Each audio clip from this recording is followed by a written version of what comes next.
प्यारे बच्चों, सुप्रभात। आओ हिंदी भाषा और हिंदी व्याकरण सीखें कार्यक्रम में आप सबका हार्दिक स्वागत है। प्यारे बच्चों, शब्द और पद में अंतर के बाद आज का हमारा पाठ है स्रोत अथवा उत्पत्ति के आधार पर शब्द भेद। प्यारे बच्चों, स्रोत जहाँ से शब्द आते हैं अथवा जहाँ से शब्द उत्पन्न होते हैं, पैदा होते हैं, उसके आधार पर शब्द भेद का पाठ आज हम पढ़ेंगे। प्यारे बच्चों, स्रोत अथवा उत्पत्ति के आधार पर हिंदी भाषा में प्रयोग होने वाले शब्दों को 5 भागों में बांटा जा सकता है। नंबर 1 तत्सम, नंबर 2 तद्भव, नंबर 3 देशज, नंबर 4 विदेशी और नंबर 5 संकर। प्यारे बच्चों, हिंदी भाषा में जितने भी शब्द प्रयोग किए जाते हैं उन सब को स्रोत अथवा उत्पत्ति के आधार पर 5 भागों में बांटा जा सकता है। नंबर 1 है तत्सम।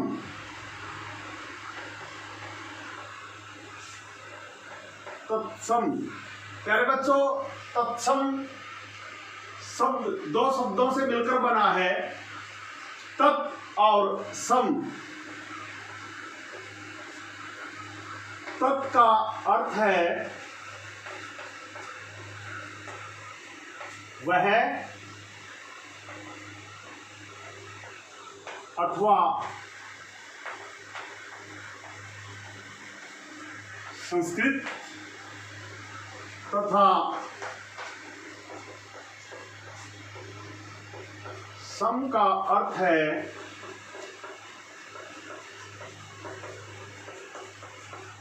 समान।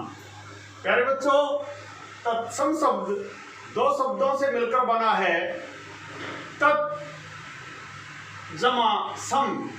तत् का अर्थ होता है वह कौन, संस्कृत, और समान का अर्थ है, सम का अर्थ है समान होना।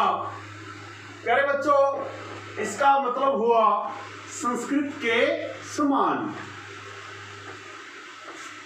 संस्कृत के समान।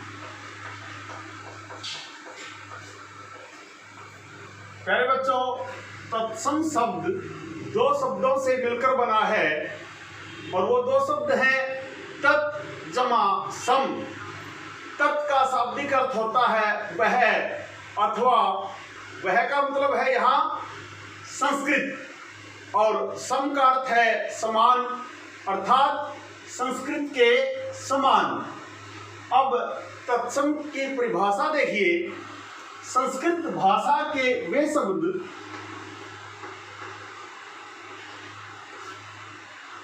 संस्कृत भाषा के वे शब्द जो बिना किसी परिवर्तन के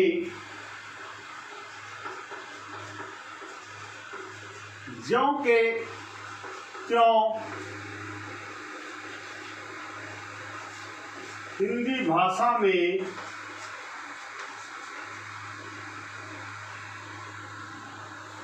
प्रयोग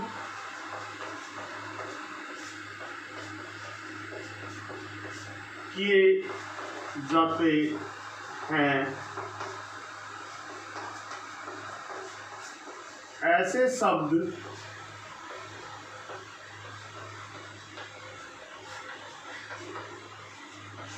तत्सम शब्द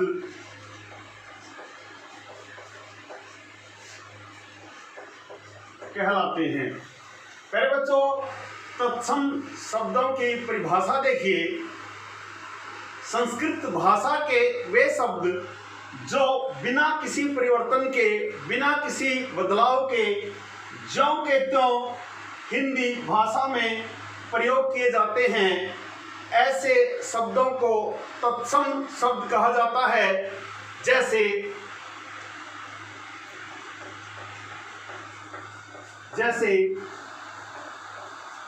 पुष्प, जैसे व्रीहि, जैसे मयूर, जैसे अग्नि।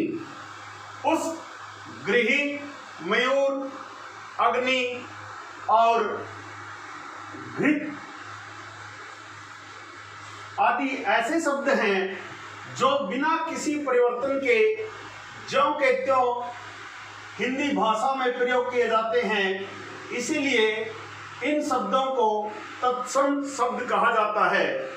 प्यारे बच्चों, एक बार फिर स्रोत अथवा उत्पत्ति के आधार पर शब्दों के 5 भेद होते हैं, जिसका पहला भेद है, पहला प्रकार है तत्सम। तत्सम शब्द 2 शब्दों के मेल से बना है, तत् जमा सम। तत् का अर्थ होता है वह अथवा वह कौन, संस्कृत। यहाँ बात शब्दों की हो रही है और शब्दों की उत्पत्ति कहाँ से होती है, इस विषय की बात हो रही है। तो यहाँ तत् का अर्थ वह अर्थात संस्कृत है और सम का अर्थ समान है। इसका मतलब हुआ, तत्सम का अर्थ हुआ संस्कृत के समान।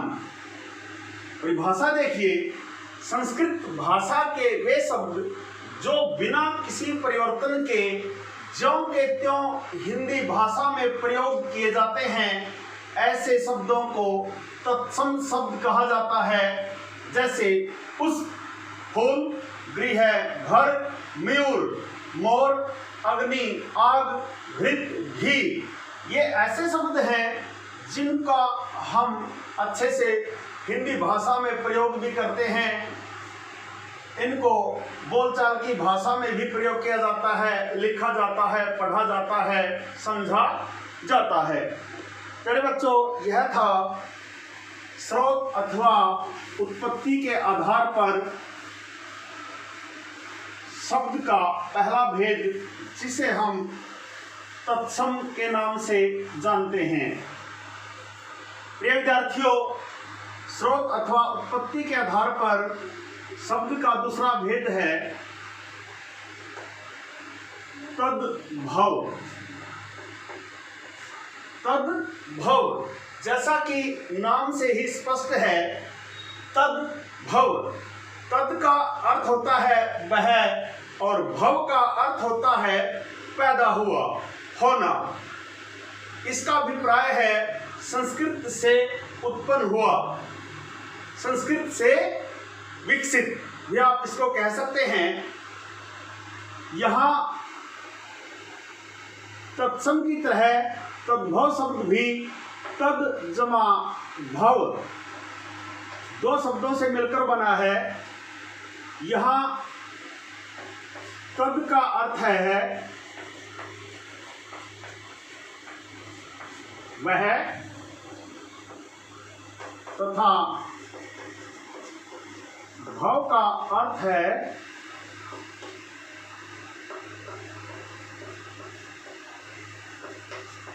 पैदा होना। तद का अर्थ है वह और भव का अर्थ है पैदा होना अथवा उत्पन्न होना या विकसित होना। इसका अर्थ हुआ या तद्भव का अभिप्राय है, तद्भव का अभिप्राय है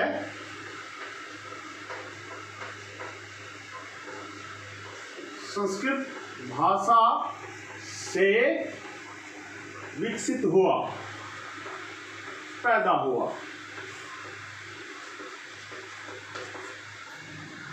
प्यारे विद्यार्थियों, तद्भव शब्द की परिभाषा देखिए। संस्कृत भाषा के वे शब्द जो अपना रूप बदलकर हिंदी भाषा में प्रयोग किए जाते हैं।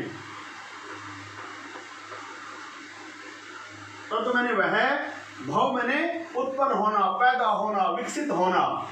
तो परिभाषा हुई संस्कृत भाषा के वे शब्द जो थोड़ा सा परिवर्तन अर्थात बदलाव के बाद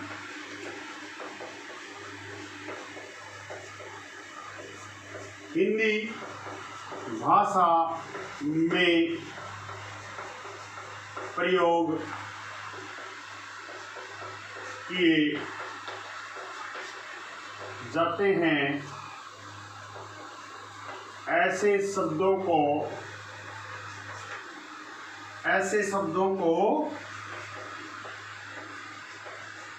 तद्भव कहा जाता है। जैसे अग्नि से आग, मयूर से मोर,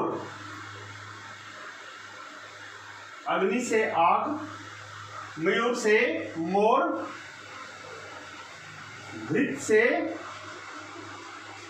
घी और पुष्प से फूल। ये वो शब्द हैं जो थोड़ा परिवर्तन के बाद हिंदी में प्रयोग हो रहे हैं। गृह से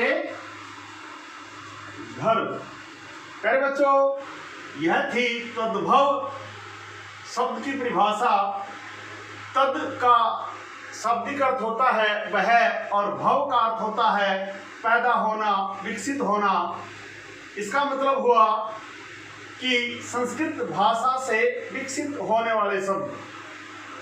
तद्भव की परिभाषा देखिए, संस्कृत भाषा के वे शब्द जो थोड़ा सा परिवर्तन के बाद हिंदी भाषा में प्रयोग किए जाते हैं, ऐसे शब्दों को तद्भव शब्द कहा जाता है। जैसे अग्नि से आग, मयूर से मोर, पुष्प से फूल, गृह से घर और घृत से घी, हस्त से हाथ आदि। प्यारे बच्चों, आशा है तत्सम की तरह ही आपको स्रोत अथवा उत्पत्ति के आधार पर शब्द का दूसरा भेद तद्भव भी अच्छी प्रकार से उदाहरण सहित समझ में आया होगा। आप इसका ध्यानपूर्वक अध्ययन करेंगे, पठन पाठन करेंगे तो आपको अवश्य ही तत्सम और तद्भव शब्द समझ में आ जाएंगे। प्यारे बच्चों, स्रोत अथवा उत्पत्ति के आधार पर शब्द का तीसरा भेद होता है देशज। नाम से ही स्पष्ट है, देशज देश। देशज का अर्थ होता है देश में उत्पन्न। देशज का अर्थ है देश में पैदा होने वाला। देशज देश में उत्पन्न। जो शब्द स्थान और परिस्थिति के अनुसार देश में ही निर्मित किए जाते हैं, बनाए जाते हैं, ऐसे शब्दों को देशज शब्द कहा जाता है। देशज का शाब्दिक अर्थ होता है देश में उत्पन्न। जो शब्द, देखिए परिभाषा, देशज कौन से शब्द होते हैं? जो शब्द देश में ही पैदा हो।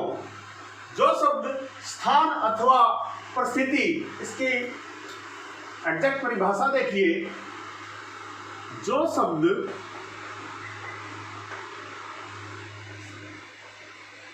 स्थान अथवा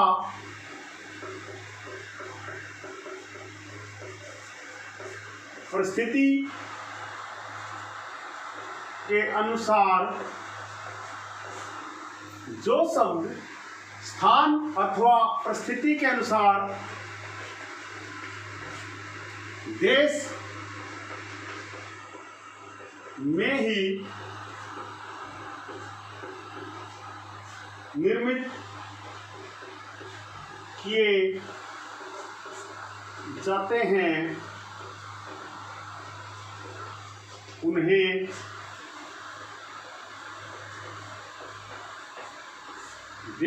देश शब्द कहा जाता है।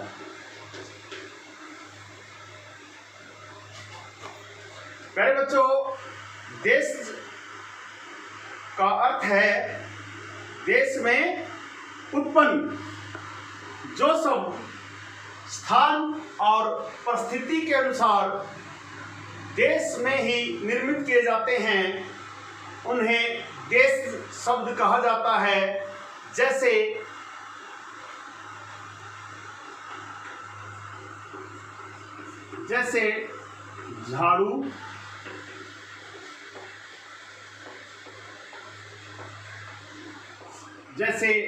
झाड़ू, झंझट, लोटा,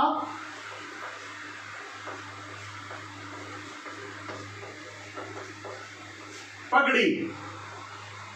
जो शब्द स्थान अथवा परिस्थिति के अनुसार देश में ही पैदा किए जाते हैं उन्हें देश शब्द कहा जाता है।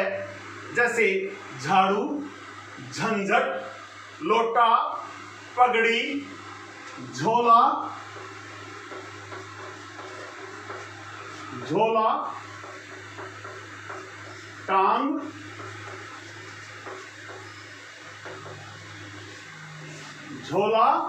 टांग, खिड़की, थप्पड़ और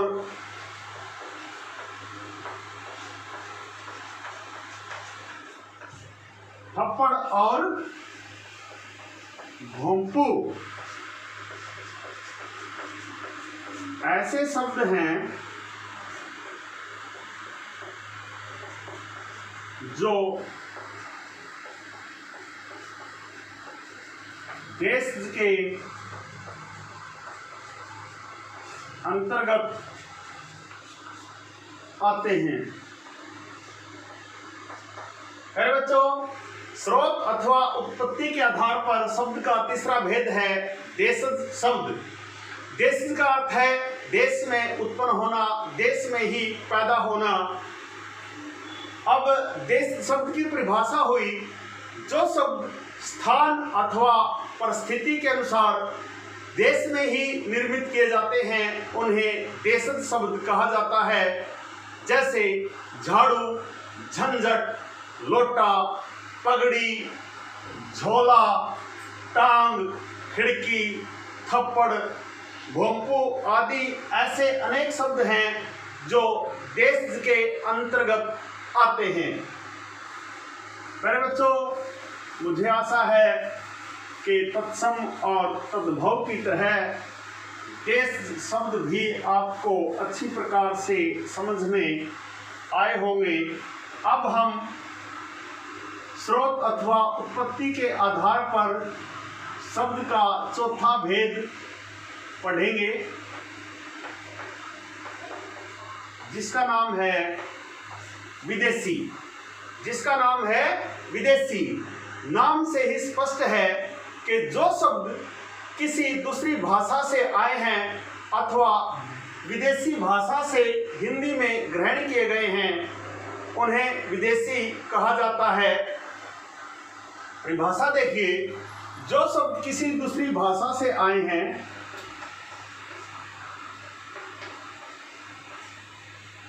जो शब्द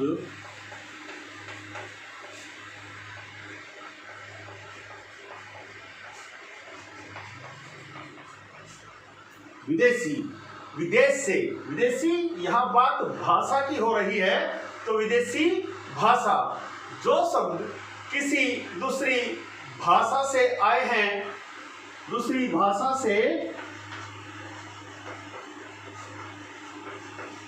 हैं अथवा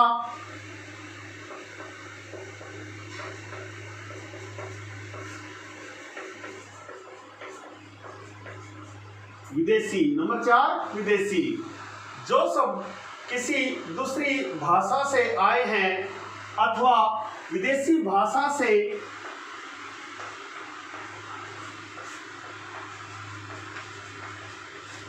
हिंदी भाषा में स्वीकार किए गए हैं, ग्रहण किए गए हैं। जो शब्द किसी दूसरी भाषा से आए हैं अथवा विदेशी भाषा से हिंदी भाषा में ग्रहण किए गए हैं उन्हें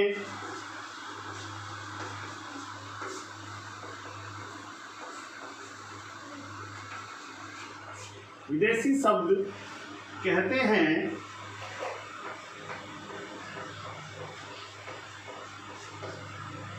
जो शब्द किसी दूसरी भाषा से आए हैं अथवा विदेशी भाषा से हिंदी में स्वीकार किए गए हैं, ग्रहण किए गए हैं, उन्हें विदेशी शब्द कहते हैं। जैसे हिंदी में अंग्रेजी, फारसी, उर्दू, अरबी, पुर्तगाली, तुर्की आदि भाषाओं से अनेक शब्द आए हैं। हिंदी भाषा में यदि विदेशी भाषा से आने वाले शब्दों की बात की जाए तो मुख्य रूप से अंग्रेजी, क्योंकि हमारे यहाँ बरसों अंग्रेजों का राज रहा और उसके बाद अंग्रेजी का बोलबाला हुआ, तो हमारे देश के जनमानस ने अंग्रेजी भाषा के शब्दों का अर्थ भली भांति समझना आरंभ कर दिया था।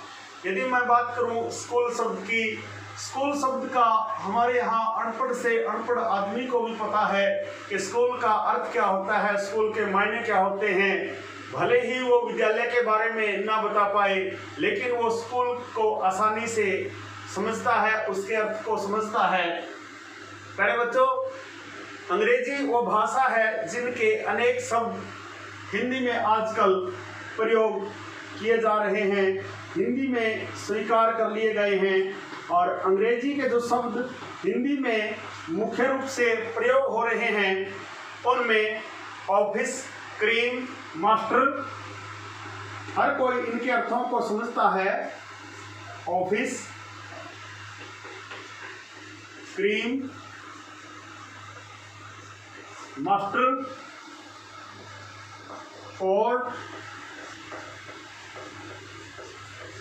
जज, डॉक्टर, कार, बस, स्टेशन, अफसर, paint, pen, school, press. Doctor, school, pen, press,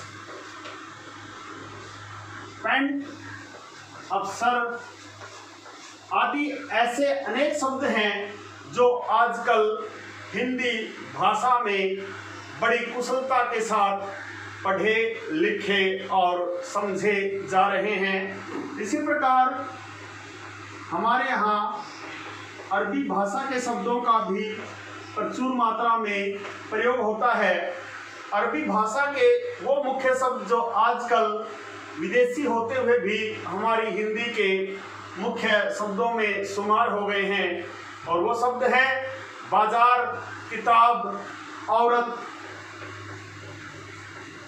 बाजार, किताब, औरत। बाजार, किताब, औरत, खर्चा, गिरफ्तार, खर्चा, गिरफ्तार, और इसके अलावा कस्बा आदि ऐसे अनेक शब्द हैं जो आजकल हिंदी में बड़ी कुशलता के साथ प्रयोग किए जा रहे हैं। आइए अंग्रेजी और अरबी के बाद फारसी के शब्दों को देखते हैं कि फारसी भाषा के कौन कौन से विदेशी शब्द आजकल हिंदी के मुख्य शब्दों में अपना स्थान बना चुके हैं, जैसे फौज, कागज, जैसे फौज, कागज, दरबार। प्यारे बच्चों, फौज, कागज, दरबार ऐसे शब्द हैं जो आजकल हिंदी में कुशलतापूर्वक प्रयोग किए जा रहे हैं, जैसे काजू, बर्फ, मुर्दा। फौज, कागज, दरबार, काजू, बर्फ, मुर्दा और फासला।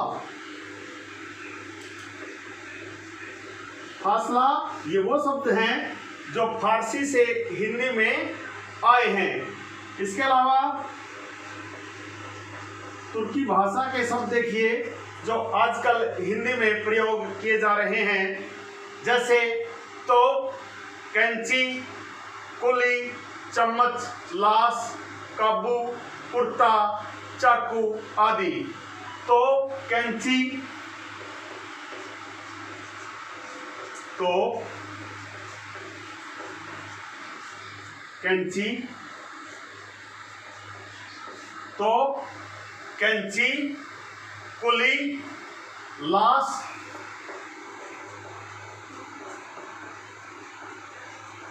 काबू,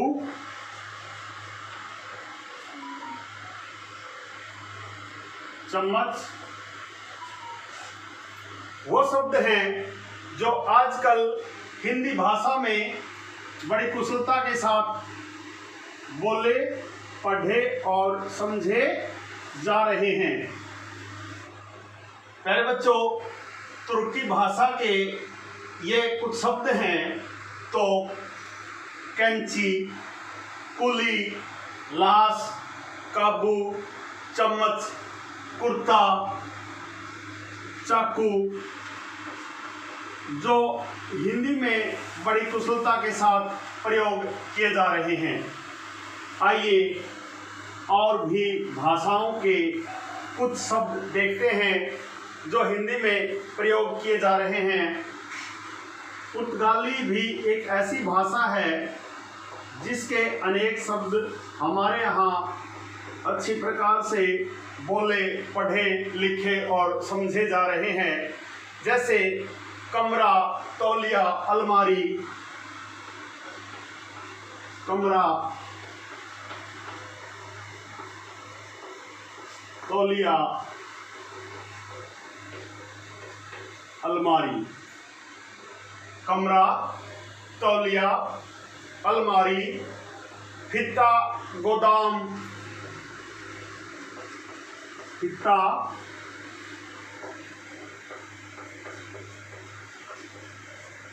गोदाम। आलू, साबुन, बाल्टी। साबुन, बाल्टी ऐसे शब्द हैं जो पुर्तगाली भाषा से हिंदी में आए हैं और कितनी सफलतापूर्वक आजकल हिंदी भाषा के अंदर अपनी जड़ें जमा चुके हैं और अच्छी प्रकार से बोले, पढ़े और समझे जा रहे हैं।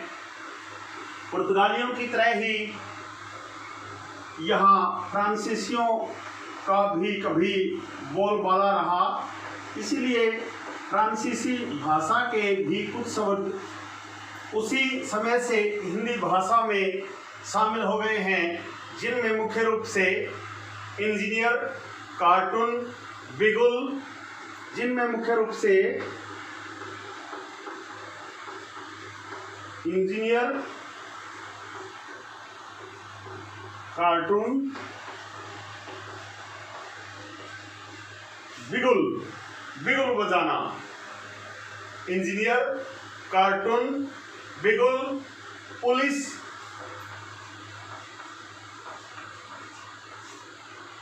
कूपन,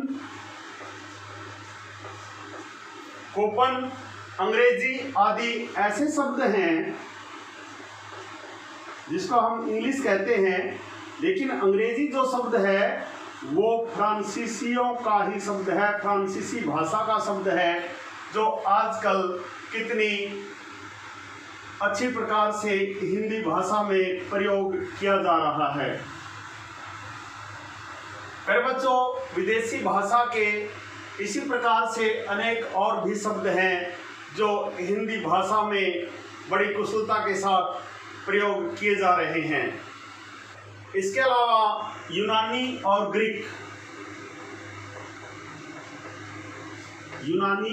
ग्रीक भी ऐसी भाषाएं हैं जिनके कुछ महत्वपूर्ण शब्दों को हिंदी भाषा ने अपने शब्दकोश में शामिल कर लिया है। प्यारे बच्चों, हिंदी संसार की एकमात्र ऐसी भाषा है जिसका शब्दकोश धीरे धीरे बड़ी कुशलता के साथ बढ़ रहा है। हिंदी अन्य भाषाओं के उन शब्दों को जिनको लोग समझते हैं, बोलते हैं, प्रयोग करते हैं, अपने शब्दकोश में शामिल करती जा रही है। हिंदी शब्दकोश दिनों दिन बहुत बड़ा आकार लेता जा रहा है। यूनानी और ग्रीक जो यूनान में बोली जाती है, उनके शब्दों को भी यहाँ भली भांति समझा, बोला और पढ़ा जा रहा है। जैसे टेलीफोन, डेल्टा, जैसे टेलीफोन,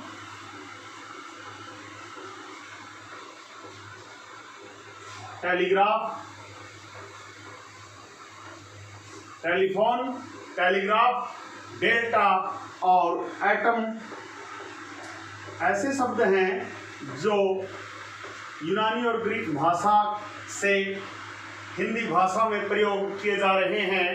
इसके अलावा हमारा पड़ोसी देश चीन, जहाँ चीनी भाषा का बोलबाला है, उसके भी कुछ शब्द हिंदी में बड़ी कुशलता के साथ प्रयोग किए जा रहे हैं, जिनमें चाय, जो चीन से ही आई है, चाय,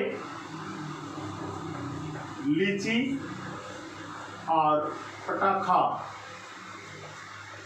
ऐसे शब्द हैं जो चीनी भाषा से आकर हमारी हिंदी की शोभा बढ़ा रहे हैं। हम भारतीयों को प्रयोग करने में जिसको किसी प्रकार की कोई परेशानी नहीं है, हम इनके अर्थों को अच्छी प्रकार से समझते हैं, जानते हैं, लिखते, बोलते और पढ़ते हैं। प्यारे बच्चों, ये थे स्रोत अथवा उत्पत्ति के आधार पर शब्द के 4 भेद, जिनका हमने विस्तार पूर्वक पठन पाठन किया। आशा है आपको समझ में भी आए होंगे। 5वां और अंतिम भेद है संकर शब्द।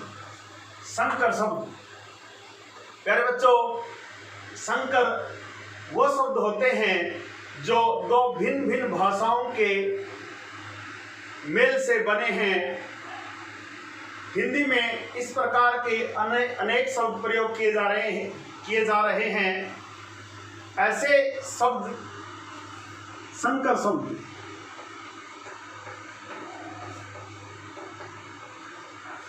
ऐसे शब्द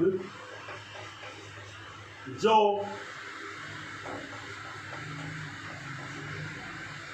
दो भिन्न भिन्न ऐसे शब्द जो दो भिन्न भिन्न भाषाओं के शब्दों के मेल से बने हैं। परिभाषा देखिए, संकर शब्द वे शब्द होते हैं जो दो भिन्न भिन्न भाषाओं के शब्दों के मेल से बने हैं। ऐसे शब्द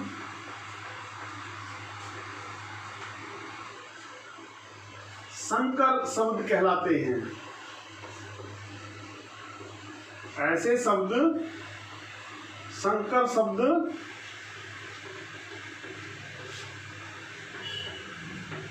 कहलाते हैं। सीधी सी बात है, दो भिन्न भिन्न भाषाओं के शब्दों के मेल से जो नया शब्द बनता है उसे संकर शब्द कहते हैं। जैसे हिंदी और अंग्रेजी, जिसका आधा भाग अंग्रेजी भाषा का और आधा भाग हिंदी भाषा का हो, उन्हें संकर शब्द कहते हैं। जैसे टिक घर रेलगाड़ी, जैसे टिक घर रेलगाड़ी,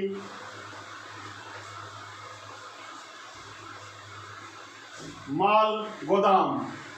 टिक घर रेलगाड़ी माल गोदाम। इसी प्रकार सिनेमा घर,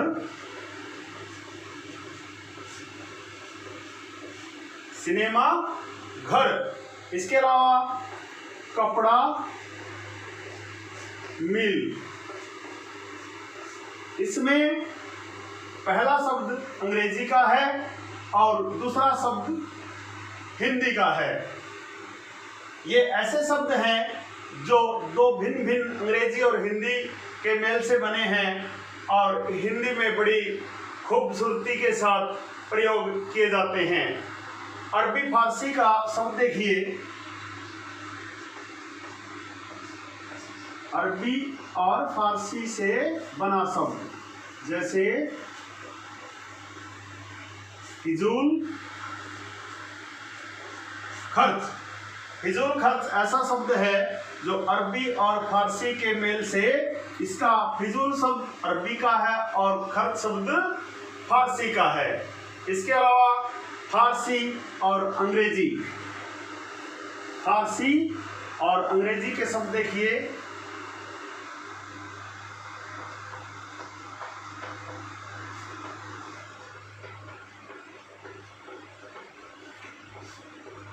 फारसी अंग्रेजी के मेल से बनने वाले शब्द हैं बीमा पॉलिसी,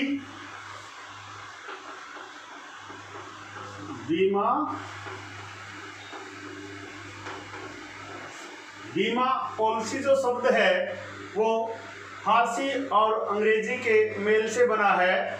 पार्टी बाजी,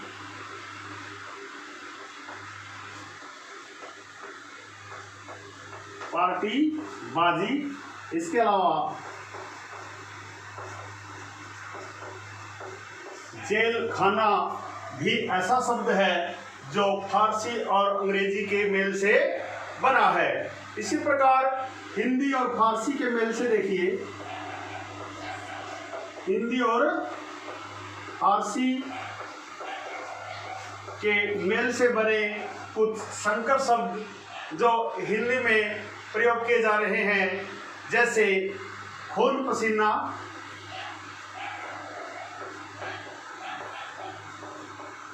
जैसे खून पसीना,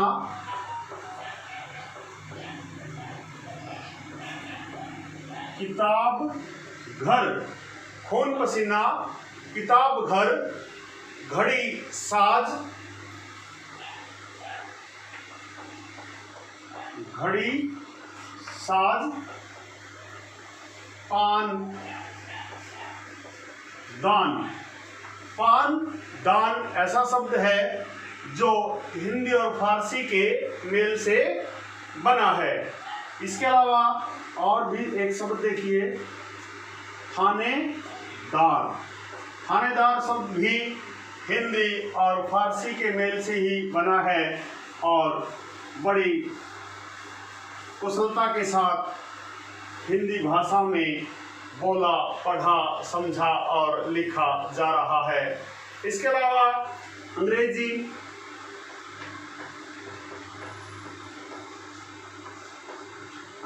और संस्कृत का मेल देखिए। अंग्रेजी और संस्कृत के मेल से भी कुछ शब्द बने हैं जो हिंदी में प्रयोग हो रहे हैं। जैसे रेल यात्री, रेल यात्री, रेडियो तरंग, रेल यात्री, रेडियो तरंग ऐसे शब्द हैं जो अंग्रेजी और संस्कृत के मेल से बने हैं। और इसके अलावा हिंदी और संस्कृत के मेल से बने भी कुछ शब्द देखिए, जैसे मांग पत्र, मांग पत्र और पूंजीपति, पूंजीपति और मांग पत्र दो ऐसे शब्द हैं जो संस्कृत और हिंदी के मेल से बने हैं।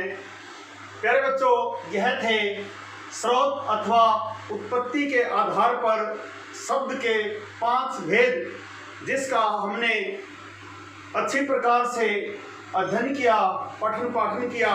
मुझे आशा ही नहीं, पूर्ण विश्वास है कि स्रोत अथवा उत्पत्ति के आधार पर शब्द के 5 भेद आपको अच्छी प्रकार से समझ में आए होंगे। अब बारी है आपके अभ्यास की, आपके प्रयास की। यदि आप वास्तव में हिंदी भाषा और हिंदी व्याकरण को सीखना चाहते हैं तो संगम टीवी हिंदी व्याकरण को सब्सक्राइब कर लें। प्यारे बच्चों, आज का यह पाठ यदि आपको पसंद आया हो तो इस वीडियो को लाइक, कमेंट और ज़्यादा से ज़्यादा शेयर अवश्य करें। और यदि आप चाहते हैं कि संगम टीवी हिंदी व्याकरण पर पढ़ाए जा रहे पाठों का सबसे सरल और सटीक विश्लेषण YouTube पर अपलोड होते ही उसका नोटिफिकेशन आपके पास पहुंचे, आप वीडियो पर दिए बेल आइकन को जरूर दबाएं। आपका दिन मंगलमय हो।